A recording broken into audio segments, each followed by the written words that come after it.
विकास Rawat OCI के online platform पर आप सभी का स्वागत है। हम लोग उत्तर प्रदेश में आयोजित सिपाही भर्ती परीक्षा के लिए कुछ महत्वपूर्ण जीएस के प्रश्नों को लेकर आपके बीच उपलब्ध हुए हैं। आज हम लोग एंशियंट, मिडुअल, मॉडर्न हिस्ट्री, इसके अलावा भारतीय संविधान, इकोनॉमिक्स और जो भी आपकी परीक्षा के लिए उपयोगी विषय है, उन सभी विषयों से जो महत्वपूर्ण क्वेश्चन बन सकते हैं, उन्हीं की एक श्रृंखला में हम लोग एक अगला वीडियो लेके आपके सामने उपलब्ध हुए हैं। तो सबसे पहले एक एक क्वेश्चन की चर्चा करेंगे। सभी बच्चों से कहना है कि पेन कॉपी लेकर बैठे। क्वेश्चन के साथ साथ इसके आंसर तो हम जानेंगे, इसके अलावा अगल बगल में जो भी महत्वपूर्ण जानकारियां क्वेश्चन से रिलेटेड होंगी, उनके बारे में भी हम डिस्कस करेंगे। तो सबसे पहले पहला क्वेश्चन आपकी स्क्रीन पर है। निम्नलिखित ग्रंथों में से किसमें बहुविवाह प्रचलन का संकेत मिलता है? तो पहला क्वेश्चन आपकी स्क्रीन पर है, जो ध्यान रखिएगा कि वो कौन सा ऐसा ग्रंथ है। तो बात हो रही है ग्रंथ में कौन सा ऐसा ग्रंथ है जिसमें बहुविवाह है, एक से ज्यादा विवाह है, बहुविवाह प्रचलन का संकेत मिलता है। याद रखिएगा, प्राचीन भारत का क्वेश्चन है, तो पूछा गया है, तो आप बता दीजिएगा। काम सूत्र में नहीं मिलता है। इसका सही उत्तर आपका हो जाएगा, याद रखिएगा, ऐत्रेय ब्राह्मण। कौन सा ब्राह्मण? ऐत्रेय ब्राह्मण। याद रखिएगा, ये इसका सही उत्तर है। उत्तर क्या हो गया? निम्नलिखित ग्रंथों में से किसमें बहुविवाह के प्रचलन का संकेत मिलता है? तो याद रखिएगा, ऐत्रेय ब्राह्मण। कौन सा ब्राह्मण है? ऐत्रेय। अब बात करें थोड़ी सी ऐत्रेय ब्राह्मण की। क्या है ऐत्रेय ब्राह्मण? तो याद रखना है, आपके 4 वेद हैं। पहला वेद है आपका ऋग्वेद। कौन सा है? ऋग्वेद। दूसरा वेद है आपका, जिसको हम कहते हैं यजुर्वेद। तीसरा वेद है आपका सामवेद। और चौथा वेद है आपका अथर्ववेद। 4 वेद हैं। इन चारों वेदों के कुछ ब्राह्मण ग्रंथ हैं। इन चारों वेदों के क्या हैं? कुछ ब्राह्मण ग्रंथ हैं। तो ये आपसे पूछ सकता है कि जो ऐत्रेय ब्राह्मण है, ये किस वेद का हिस्सा है? ऐत्रेय ब्राह्मण किस वेद का?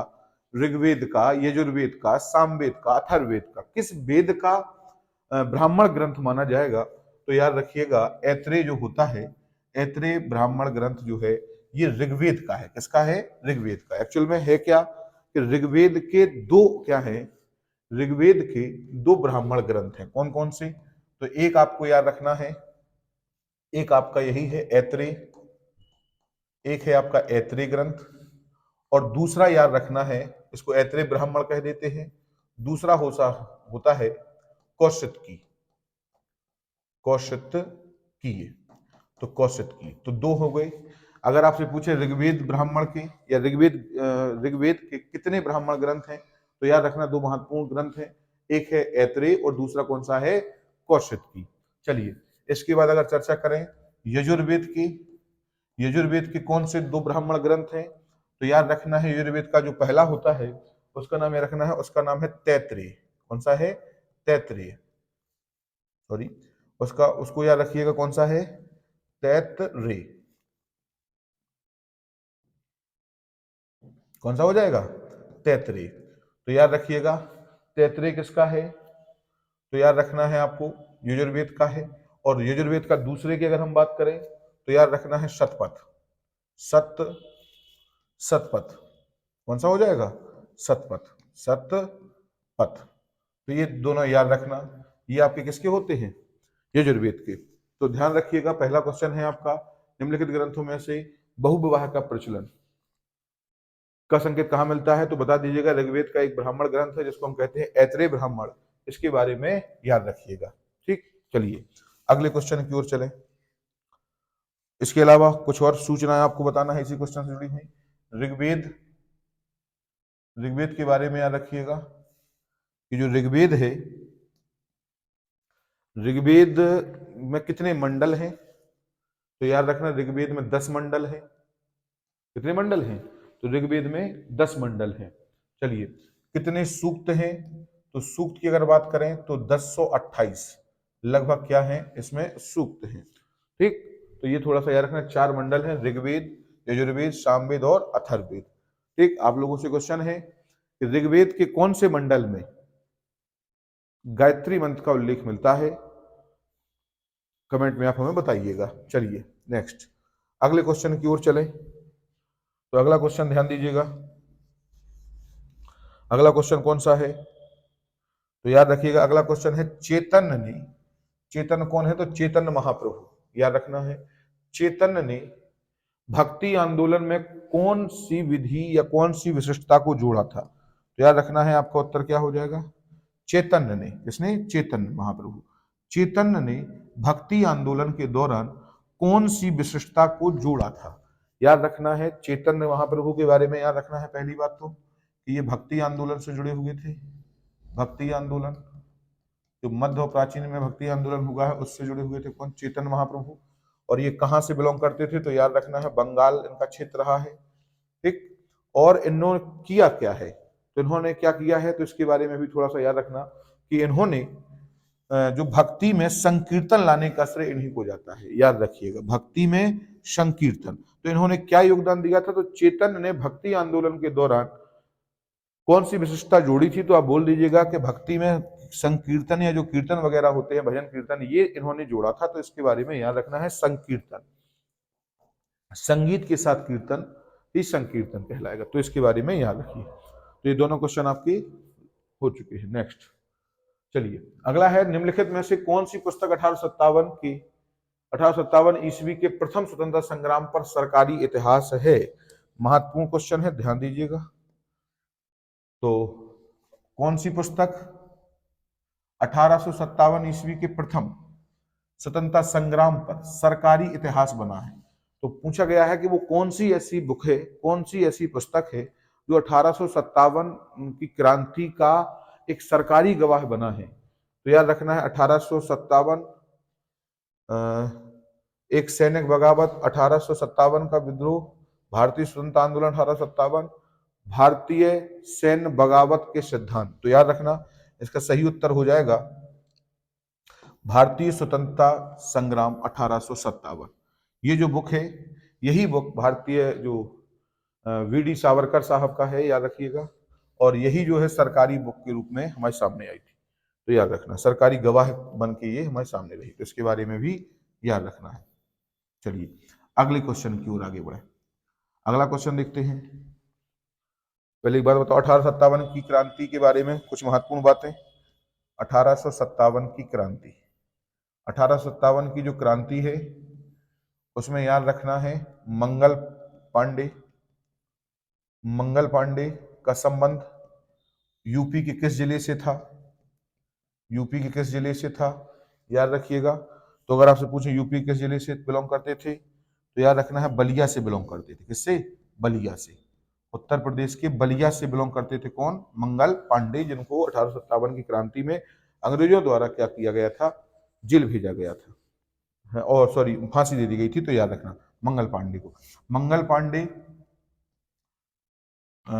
VIN बंगाल इन्फिनिटिव नेटिव जो मिलिट्री थी या जो सैनिक थे, तो उनकी टुकड़ी का क्या नाम था? तो VIN या VNI भी कई बार हो जाता है। तो याद रखना है कौन सी है? BNI बंगाल नेटिव इन्फेंट्री, है ना, के सैनिक थे।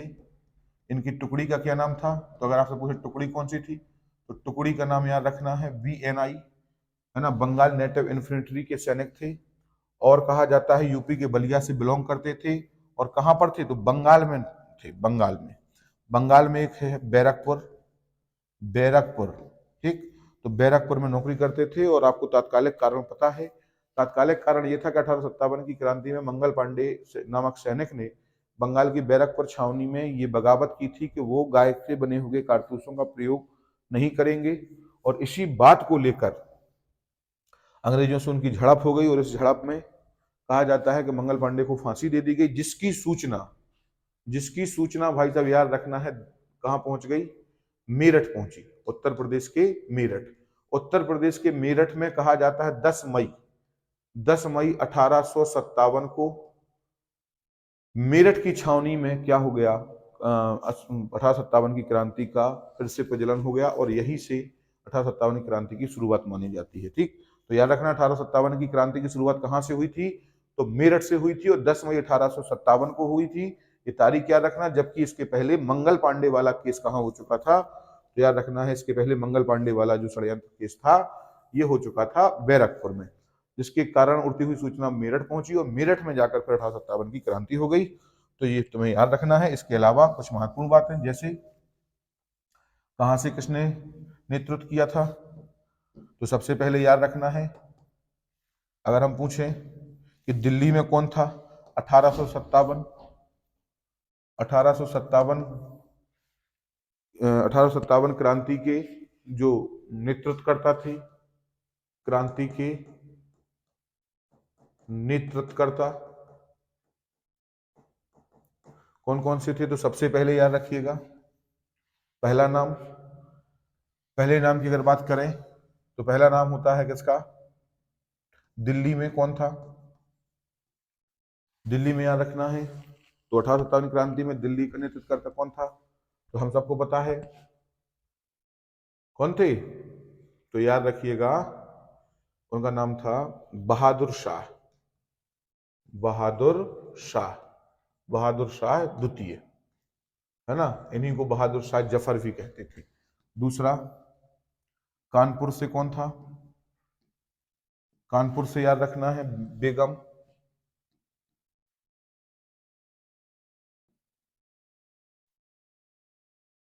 या कानपुर से नाना साहब, अवध से बेगम हजरत महल, बेगम हजरत महल, और याद रखना है झांसी से, झांसी से रानी लक्ष्मीबाई, रानी लक्ष्मीबाई। पांचवा, और बलिया से, जगदीशपुर से, सॉरी जगदीशपुर से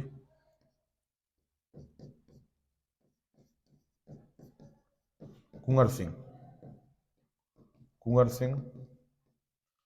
तो ये याद रखना इलाहाबाद से लियाकत सिंह, लियाकत, लियाकत खां। इतने लोग ये याद रखना है इसके बारे में, ठीक। तो ये आपको उत्तर हो जाएगा। सरकारी गवाह कौन बना, तो 1857 भारतीय स्वतंत्रता संग्राम 1857 की जो बुक है ये याद रखना, ये सरकारी गवाह के रूप में सामने आई। चलिए आगे चर्चा करें। कौन सा राज्य है जिसने, कौन सा राज्य है, ध्यान दीजिएगा थोड़ा सा, अगर हम चर्चा करें थोड़ा देख लीजिए इसको। कौन सा राज्य है, राज्य कौन सा था, वह राज्य कौन सा था जिसने लॉर्ड डलहौजी की सहायक संधि पर हस्ताक्षर किए थे, तो याद रखना है इसका हो जाएगा कि राज्य में कौन सा, वह कौन सा राज्य था, क्वेश्चन हो जाएगा वह कौन सा राज्य था, वह राज्य कौन सा था जिसने लॉर्ड डलहौजी की सहायक संधि पर प्रथम हस्ताक्षर, सबसे पहले, सबसे पहले, सबसे पहले हस्ताक्षर किए थे। तो याद रखना है, सीधा सा क्वेश्चन ये है कि 1857 की जो क्रांति है, 1857 की क्रांति जो हुई थी उस क्रांति में, या सॉरी क्षमा करें, क्वेश्चन है कि वह राज्य कौन सा था जिसने लॉर्ड डलहौजी या लॉर्ड बेलेजली की सहायक संधि पर हस्ताक्षर किए थे। तो याद रखना है कौन सा वो पहला राज्य था, तो याद रखना है बेलेजली के बारे में याद रखना है। वेलेजली, वेलेजली जो थे इनका नाम था पूरा लॉर्ड वेलेजली। तो लॉर्ड वेलेजली जी के बारे में याद रखना है, इनकी एक संधि, इनकी एक प्रणाली थी जिसको कहते थे सहायक संधि, सहायक संधि, सहायक संधि के बारे में याद रखना है। सहायक संधि जो है लॉर्ड वेलेजली की, इसके बारे में याद रखना था ये क्या थी, पहले तो हम इसको बता देंगे, इसका उत्तर हो जाएगा हैदराबाद, है ना, क्योंकि कहा जाता है कि सबसे पहले सहायक संधि स्वीकार करने वाले कौन थे, तो उत्तर हो जाएगा इसका हैदराबाद। हैदराबाद ने सबसे पहले की थी, तो पहला हो जाएगा हैदराबाद। दूसरा याद रखना है, दूसरा हो जाएगा मैसूर, और तीसरा हो जाता है तंजौर। याद रखिएगा ये 1798 में इन्होंने कर ली थी। अब ये थी क्या बेलेजली, बेलेजली की सहायक संधि ये थी कि वेलेजली क्या करते थे कि अपनी कुछ सेना को महाराजाओं या राजाओं के दरबार में रखते थे, है ना। इससे राजा को क्या होता था, ये वचन देते थे कि हम आपकी सुरक्षा करेंगे और ये हम अपनी जो सैन्य टुकड़ी है वो आपके किले में रख देंगे, ये आपकी सुरक्षा करेगी और आपकी देखरेख करेगी, लेकिन इसका पैसा आपको देना होगा।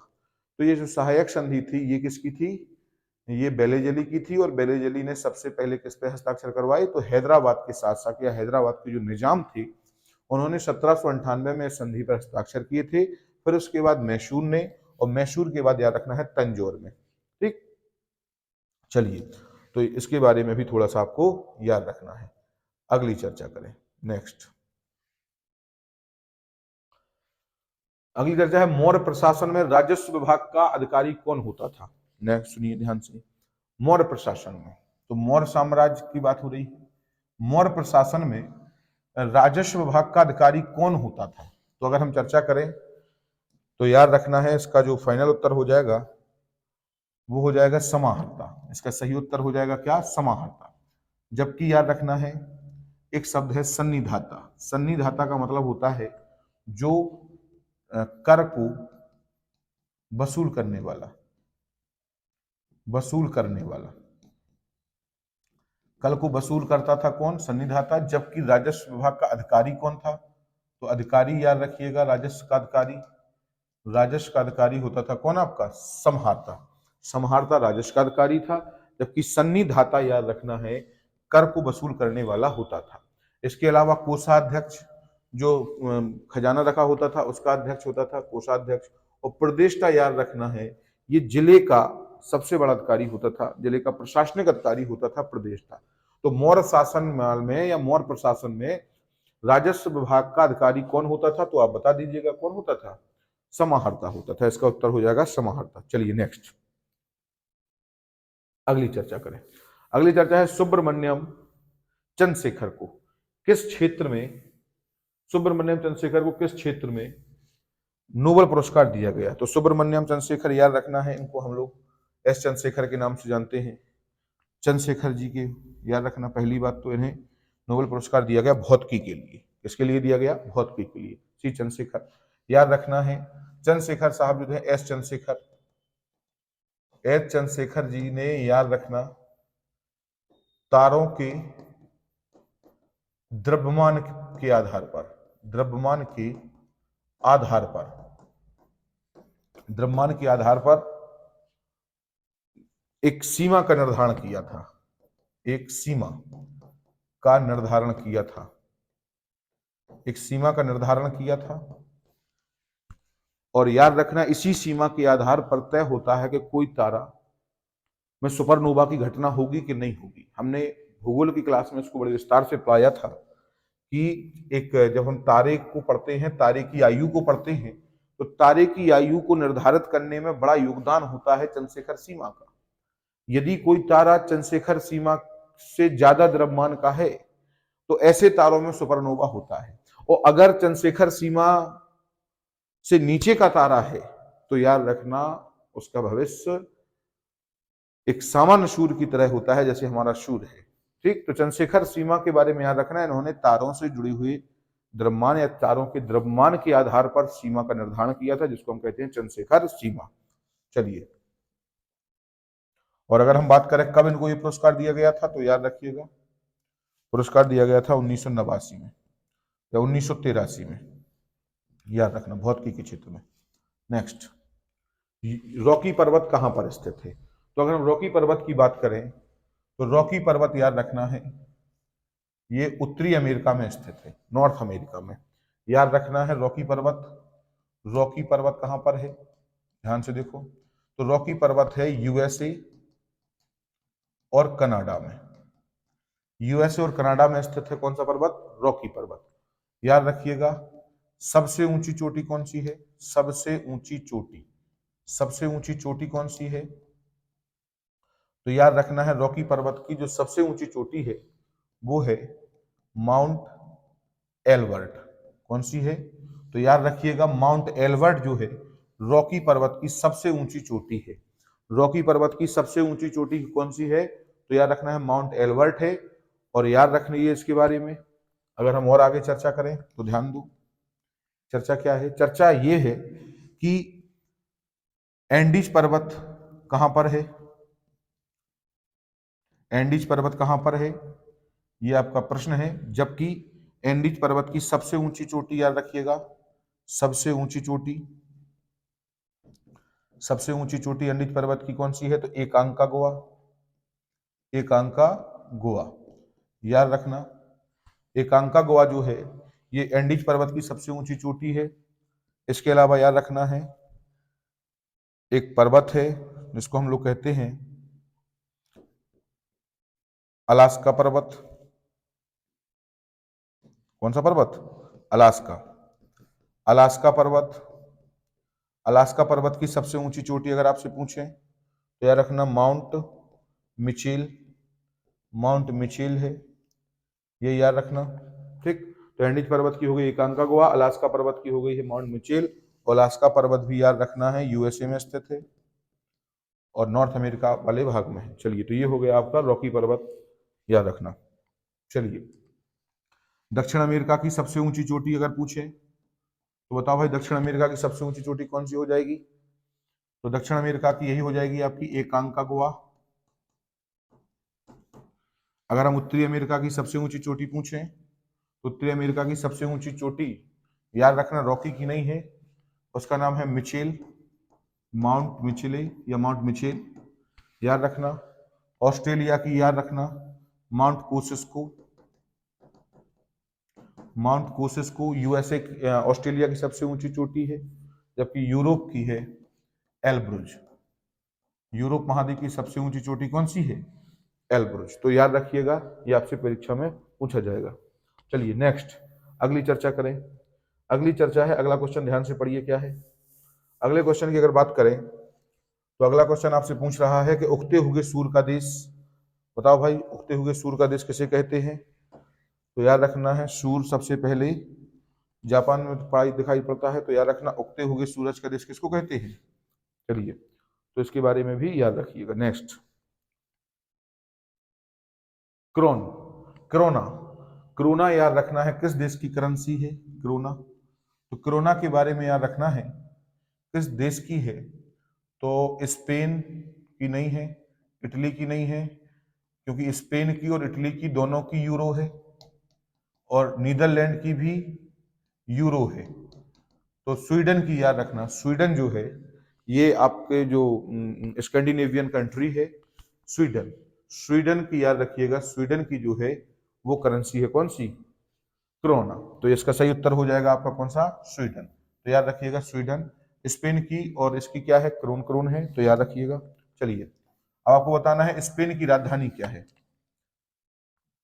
स्पेन की राजधानी बताओ भाई, स्पेन की राजधानी, स्पेन की राजधानी क्या है? मैड्रिड, याद रखना। इटली की राजधानी क्या है? तो इटली की राजधानी है रोम। और नीदरलैंड की राजधानी क्या है? नीदरलैंड की राजधानी क्या है? तो याद रखिएगा एम्स्टर्डम।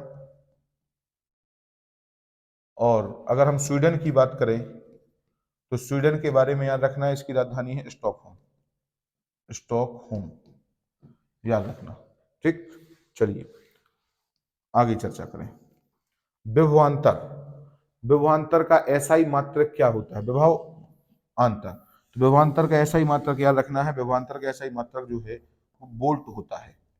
विभवांतर का एसआई मात्रक क्या होगा? बोल्ट होगा। जबकि याद रखिएगा ओम, ओम होता है प्रतिरोध का, एम्पियर होता है विद्युत धारा का, एम्पियर होगा किसका? विद्युत धारा का। कूलाम्ब याद रखिएगा, कूलाम्ब होता है आवेश का, और बोल्ट हो जाएगा तुम्हारा विभवांतर का। बताओ क्लियर है? चलिए नेक्स्ट, सोयाबीन में कौन सा प्रोटीन पाया जाता है? तो याद रखना है सोयाबीन में कौन सा प्रोटीन पाया जाता है? तो ये तो मक्के में पाया जाता है, जीन, है ना, ये मक्के में पाया जाता है। हार्डिन भी नहीं है, ल्यूगिमिन दालों में, ये हो जाएगा इसका सही उत्तर। तो याद रखना है इसका सही आंसर जो होगा वो होगा आपका हाइड्रोलाइजेट। तो याद रखिएगा सोयाबीन में कौन सा प्रोटीन पाया जाएगा? हाइड्रोलाइजेट पाया जाता है, याद रखिएगा। जबकि जीन कौन में पाया जाएगा? मक्के में। इसके अलावा हड्डियों में कौन सा प्रोटीन होता है? हड्डियों में, हड्डी में प्रोटीन तो याद रखिएगा ओसिन, ओसिन प्रोटीन। कौन सा प्रोटीन? ओसिन। हड्डी में कौन सा प्रोटीन? ओसिन। गेहूं में याद रखना है ग्लूटेन, ग्लूटेन, ग्लूटेन। इसके अलावा अगर हम बात करें रक्त में तो ग्लोबिन, है ना, तो ये थोड़ा सा याद रखना। चलिए, ये प्रोटीन वगैरह पूछते हैं। प्रोटीन का मानव शरीर में क्या योगदान है? तो प्रोटीन मानव शरीर में जो कोशिकाएं होती हैं, और कोशिकाएं जब डैमेज हो जाती हैं तो डैमेज कोशिकाओं को रिपेयर करने में, इसके अलावा नई सेल्स का निर्माण करने में प्रोटीन का महत्वपूर्ण योगदान होता है। चलिए अगला है, किसी रोग से पीड़ित रोगी को कार्बोहाइड्रेट की अधिक मात्रा लेने से मना किया जाता है, क्यों? क्वेश्चन पूछा गया है कौन से रोग से, किस रोग से पीड़ित है। अगर कोई व्यक्ति किसी रोग से पीड़ित है तो याद रखना है कार्बोहाइड्रेट की अधिक मात्रा अगर वो ले रहा है तो उसे मना क्यों किया जाता है? याद रखिए, रोग है मधुमेह।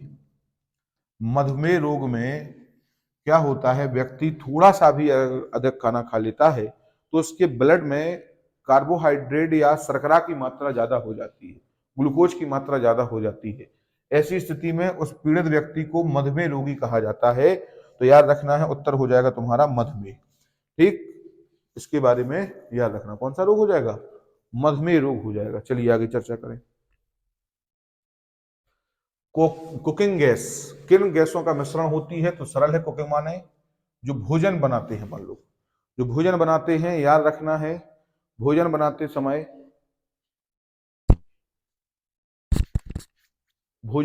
समय ध्यान दीजिएगा, भोजन बनाते समय कौन सी गैस का प्रयोग करते हैं? तो हम सबको पता है एलपीजी, एलपीजी को ही हम कुकिंग गैस कहते हैं। और याद रखना इसको लिक्विड पेट्रोलियम गैस भी कहते हैं। और ये दो गैसों का जबरदस्त मिश्रण होता है जिसको हम ब्यूटेन और प्रोपेन के नाम से जानते हैं। याद रखना है कुकिंग गैस जो एलपीजी गैस होती है इसमें मुख्यतः ब्यूटेन और प्रोपेन होती है, लेकिन याद रखना जो तीक्ष्ण गंध आती है जिससे आप पहचान जाते हो किचन में एंटर करते ही कि भाई साहब कोई ना कोई गैस का क्या हुआ है, रिसाव हुआ है। तो जो गैस का रिसाव होता है जिसकी दुर्गंध से हमें पता चल जाता है कि वास्तव में गैस क्या रेगुलेटर बंद नहीं है, तो वो किसके कारण होता है? जो तीक्ष्ण गंध आती है, तो याद रखना है वो किसके कारण आती है, ये हमें आप कमेंट बॉक्स में बताइएगा। 13वें नंबर का क्वेश्चन है, हम इंतजार करेंगे आपके उत्तर का कि वो कौन सी वजह है जिसके कारण एलपीजी गैस इतनी तीक्ष्ण महकती है। याद रखना वो इसी उद्देश्य से डाली ही जाती है कि वो महक जाए। चलो, तो इसका उत्तर क्या हो जाएगा? ब्यूटेन और प्रोपेन। तो इसके बारे में भी याद रखना। चलिए अगला है एजोला क्या है? एजोला एक प्रकार का जैव उर्वरक है। एजोला एक प्रकार का क्या है? जैव उर्वरक है। इसके बारे में भी याद रखना, एजोला एक प्रकार का जैव उर्वरक है। ध्यान रखना, धान के खेतों पर जब भी आप धान के खेतों को देखेंगे तो धान के खेतों के ऊपर एक हरे रंग की फर्न सी चढ़ जाती है, और याद रखना ये फर्न वास्तव में एजोला होती है। और इस एजोला का प्रयोग हम बायोडीजल के रूप में बहुत जबरदस्त तरीके से कर सकते हैं, है ना, जैव उर्वरकों के रूप में हम इसका प्रयोग करते हैं। धान के खेत में इसका बड़ा प्रयोग होता है, तो याद रखिएगा। चलिए नेक्स्ट चर्चा करें। अगली चर्चा करें कि प्रतिवर्ष विश्व वानिकी दिवस कब मनाया जाता है? तो याद रखना है, बड़ा फेमस क्वेश्चन है विश्व वानिकी दिवस, याद रखिएगा। स्टैटिक जीके का क्वेश्चन है। तो 21 मार्च को मनाया जाता है विश्व वानिकी दिवस। चलिए, केंद्रीय मंत्रिमंडल, महत्वपूर्ण क्वेश्चन है, ध्यान दीजिएगा। केंद्रीय मंत्रिमंडल व्यक्तिगत रूप से किसके प्रति उत्तरदायी होते हैं? याद रखना है लोकसभा के प्रति, क्योंकि ये क्वेश्चन है, आर्टिकल है भारतीय संविधान का अनुच्छेद 75(3) इस बात को कहता है कि लोकसभा सामूहिक और व्यक्तिगत रूप से लोकसभा के प्रति क्या होगी? मंत्रिपरिषद सामूहिक और व्यक्तिगत रूप से लोकसभा के प्रति क्या होगी? उत्तरदायी होगी। तो इसके बारे में भी याद रखना। चलिए आगे चर्चा करें। नेक्स्ट, याद रखना भारत का सबसे महत्वपूर्ण लघु उद्योग कौन सा है? तो भारत का सबसे बड़ा नहीं पूछा है, ध्यान रखिएगा। भारत का सबसे महत्वपूर्ण लघु उद्योग कौन सा है? तो भारतीय अर्थव्यवस्था में भारत का सबसे महत्वपूर्ण लघु उद्योग का दर्जा चमड़ा उद्योग को दिया गया है, याद रखना है। कौन सा उद्योग है? चमड़ा उद्योग। चमड़ा उद्योग को भारत का सबसे महत्वपूर्ण लघु उद्योग के रूप में परिभाषित किया गया है, तो इसके बारे में भी याद रखना। चलिए आगे चर्चा करें। अगली चर्चा है नेक्स्ट क्वेश्चन, नाम दफा, या करेक्शन कर लीजिए, नाम दफा। नामदफा अभ्यारण्य किस राज्य में अवस्थित है? नामदफा याद रखना है एक नेशनल पार्क है, और नामदफा के बारे में याद रखना ये अरुणाचल प्रदेश में है, कई बार पूछा गया है, याद रखना। तो नामदफा कहां पर है? अरुणाचल प्रदेश में। चलिए नेक्स्ट, अगला है उत्तर प्रदेश में निवास करने वाली जनसौरी। तो याद रखना है उत्तर प्रदेश में जानसौरी जो जनजाति है वो उत्तराखंड से सटे हुए जो हमारे जिले हैं, विशेष रूप से जैसे विशेष रूप से जो आपका सहारनपुर है, बिजनौर वगैरह है, लखीमपुर खीरी, वहां पर जनसौरी देखने को मिलती है। उत्तर प्रदेश में निवास करने वाली जानसौरी जनजाति निम्नलिखित में से किस देवी देवता की पूजा करता है? तो महत्वपूर्ण क्वेश्चन है, याद रखिए दुर्गा का। ये लोग जानसौरी जो हैं, जानसौरी, इसमें एक और बात याद रखना है, बहुविवाह है, बहुविवाह की प्रथा भी इनमें है, बहुविवाह भी करते हैं ये लोग, और दुर्गा के बहुत ज्यादा क्या होते हैं, उपासक होते हैं। तो ये कई बार क्वेश्चन पूछा गया है कि उत्तर प्रदेश में निवास करने वाली जनसौरी जनजाति किस देवी देवता की पूजा करती है या किसको अपना आराध्य मानते हैं? तो याद रखिएगा मां दुर्गा को। नेक्स्ट, अगला क्वेश्चन है बिस्सू, पंचोई, पांचोई और दियाई उत्सव, ये जनजातीय उत्सव हैं। एक कौन सा है? विशु, पांचोई और दियाई उत्सव निम्नलिखित में से किस जनजाति द्वारा मनाए जाते हैं? ध्यान दो, विशु, पांचोई, दियाई उत्सव निम्नलिखित में से किस जनजाति द्वारा मनाए जाते हैं? तो याद रखिएगा किसके द्वारा मनाए जाएंगे? तो ये भी उत्तर आपका हो जाएगा जानसौरी। तो याद रखना जौनसारी जो है ये भी आपको याद रखना है। तो कौन कौन? विशु, पांचोई और दियाई, ये किस जनजाति द्वारा मनाए जाते हैं? तो याद रखना है उत्तर प्रदेश में निवास करने वाली जानसौरी जो है उसके द्वारा ये मनाए जाते हैं। नेक्स्ट, सोडियम आयरन बैटरी तकनीक किसने लॉन्च की है? सोडियम आयन बैटरी तकनीक किसने लॉन्च की है? तो महत्वपूर्ण क्वेश्चन है करंट अफेयर्स का, ये याद रखना, केपीआईटी टेक्नोलॉजी, केपीआईटी टेक्नोलॉजी एक याद रखना प्राइवेट लिमिटेड क्या है, कंपनी है, उसके द्वारा सोडियम आयन बैटरी तकनीक को क्या किया गया है? डेवलपमेंट किया गया है, उसको लॉन्च किया गया है। तो याद रखना कार्तेन पंडित है ना करके कोई इसका फुल फॉर्म है, देख लीजिएगा, पी से पंडित है, के से कार्तेन है, कार्तेन पंडित इंफॉर्मेशन या टेक्नोलॉजी ऐसी कुछ दे दी। चलिए, green voyage, green voyage 2050 project का संबंध किस संस्था से है? तो याद रखना है क्वेश्चन क्या पूछा गया है, ग्रीन वॉयज। तो याद रखिएगा थोड़ा सा, ग्रीन वॉयज जो है ना, ध्यान रखना, ग्रीन वॉयज 2050 प्रोजेक्ट का संबंध किस संस्था से है? तो याद रखना है आईएमओ, किससे है? आईएमओ से है। तो ग्रीन वॉयज 2050 प्रोजेक्ट का संबंध किससे है? तो ये भी करंट अफेयर्स का है, याद रखना, आईएमओ। भारतीय नौसेना ने किस देश के साथ द्विपक्षीय नौसैनिक अभ्यास जायद तलवार, याद रखना है जायद जो तलवार है वो यूएई के साथ हमारा नौसैनिक अभ्यास हुआ है, ये भी करंट अफेयर्स का है, याद रखना। भारतीय नौसेना ने किस देश के साथ? तो याद रखना है किस देश के साथ द्विपक्षीय सैनिक अभ्यास, नौसैन्य अभ्यास किया है? तो याद रखना है यूएई के साथ किया है ना। चलिए नेक्स्ट, अगला करंट अफेयर्स का है 31 में वर्ल्ड यूनिवर्सिटी गेम्स, महत्वपूर्ण क्वेश्चन है, पूछा जा सकता है, ध्यान रखिएगा। 31 में वर्ल्ड यूनिवर्सिटी गेम्स 2023 का आयोजन कहां पर हुआ है? तो पहले तो याद रखना कहां पे हुआ है, तो चीन में हुआ। कौन से नंबर का था? तो 31वें नंबर का था। और भारत पदक तालिका में कौन से स्थान पे रहा है? तो भाई साहब भारत 5वें स्थान पे रहा है, ये भी तुम्हें थोड़ा सा याद रखना है। 31 में वर्ल्ड यूनिवर्सिटी 2023 गेम्स का आयोजन कहां पे किया गया? ये क्वेश्चन पूछा जा सकता है। तो चीन में हुआ है, और भारत ने कुल 26 पदक जीते हैं और 5वां स्थान क्या किया है? तालिका में प्राप्त किया है, ये भी याद रखना। चलिए क्वेश्चन पढ़िएगा, भारत का पहला अंडर वाटर बारूदी सुरंगों का पता लगाने वाला वाहन कौन सा है? गजब का क्वेश्चन है, ध्यान दीजिएगा, करंट अफेयर्स में पूछा जाएगा। भारत का पहला अंडर वाटर बारूदी सुरंगों का पता लगाने वाला वाहन कौन सा है? तो याद रखना है ऐरावत नहीं है, सागरजून नहीं है, मीनाक्षी। तो याद रखना नीराक्षी, नीराक्षी, नीर माने पानी और आक्षी या अक्षी माने आंख।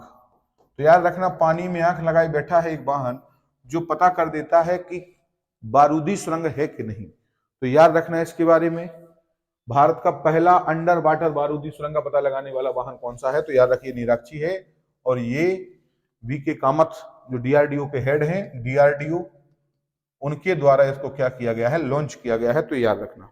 चलिए नेक्स्ट, अगला क्वेश्चन है, कर्क रेखा पर निम्नलिखित देशों में से होकर गुजरती है। तो याद रखना, कर्क रेखा जो है, कर्क रेखा का मान याद रखना है 23.5 डिग्री।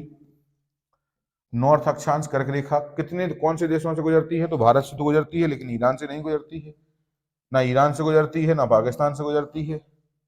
हाँ, भारत और सऊदी अरब, इन दोनों देशों से गुजरती है। सऊदी अरब से गुजरती है, ओमान से, भारत से, है ना, बांग्लादेश से। तो याद रखना, इसका सही उत्तर हो जाएगा भारत और सऊदी अरब। चलिए नेक्स्ट, अगले क्वेश्चन की ओर रुख करें। संविधान सभा के प्रारूप समितियों में सदस्यों की संख्या कितनी थी? तो संविधान सभा की एक समिति थी जिसको हम ड्राफ्टिंग कमेटी भी कहते हैं और इसी को हम प्रारूप समिति कहते हैं। तो याद रखना है, संविधान सभा के प्रारूप समिति में सदस्यों की संख्या कितनी थी? तो याद रखिएगा 7। जब पूछे कि प्रारूप समिति में अंबेडकर के अलावा कितनी थी, तो एक अध्यक्ष थे अंबेडकर साहब, और याद रखना 6 अन्य सदस्य थे, तो 6+1 था, इसके बारे में याद रखना। तो संविधान सभा के प्रारूप समिति में सदस्यों की संख्या कितनी थी? तो ओवरऑल पूछा गया है 7, और इसके अध्यक्ष कौन थे? तो याद रखना है प्रारूप समिति के अध्यक्ष, प्रारूप समिति के अध्यक्ष थे डॉक्टर भीमराव अंबेडकर, भीमराव अंबेडकर साहब, अंबेडकर साहब। तो भीमराव अंबेडकर साहब क्या थे? इसके अध्यक्ष थे। जबकि आपको बताना है, अगले अगर हम बात करें तो प्रांतीय समिति के अध्यक्ष कौन थे? इसके अलावा अगर हम बात करें, संघ संविधान समिति के अध्यक्ष कौन थे? संघ संविधान समिति के अध्यक्ष। और इसके अलावा संघीय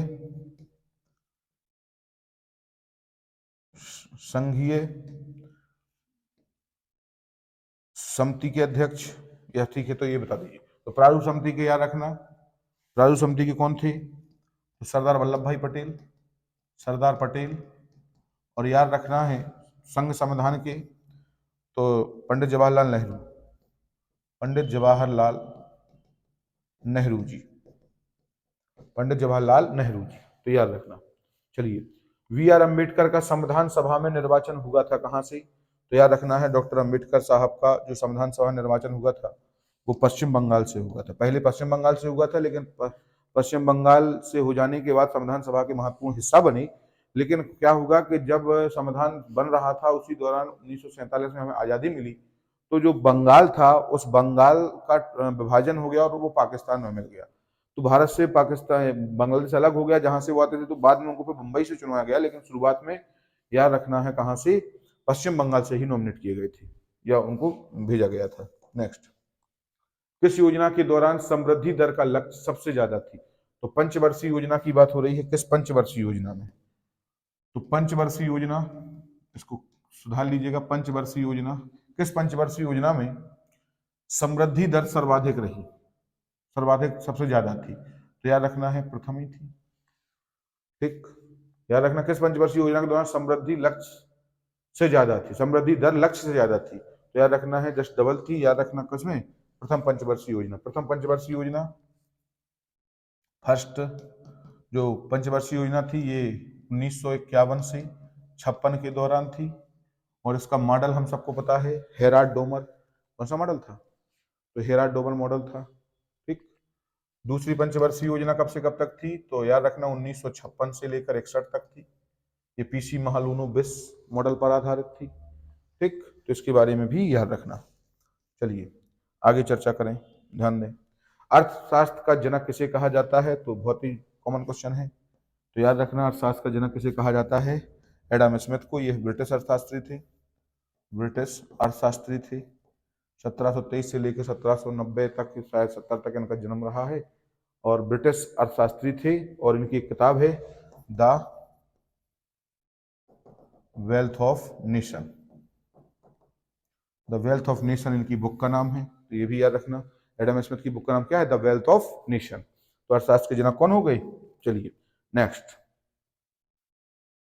पंचवर्षीय योजना के इतिहास में भारत की सर्वाधिक असफल योजना माना जाता है किसे? तो भारत की सबसे ज्यादा असफल योजना किसे माना जाता है? तो भाई साहब याद रखना है, भारत की सबसे ज्यादा असफल योजना मानी जाएगी आपकी तीसरी।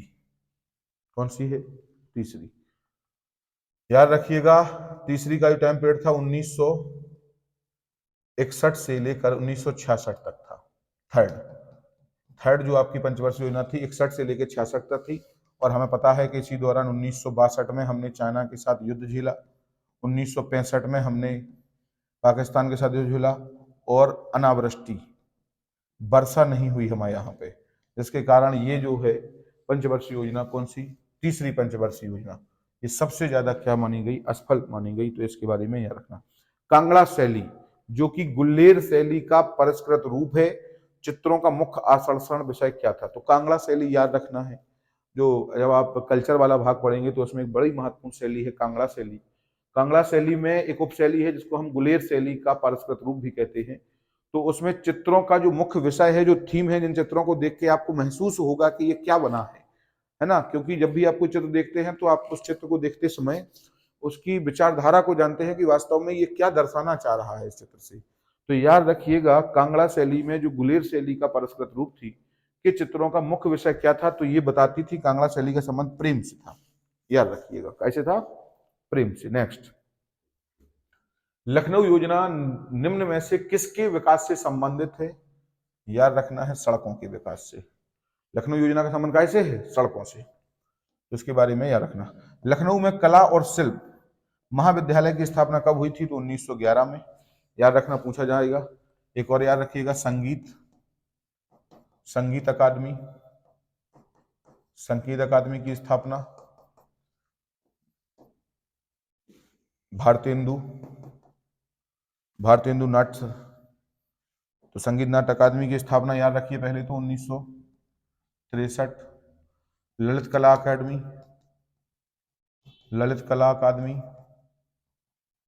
राज्य में ललित कला अकादमी 1962। ठीक, नेहरू या बाल भवन,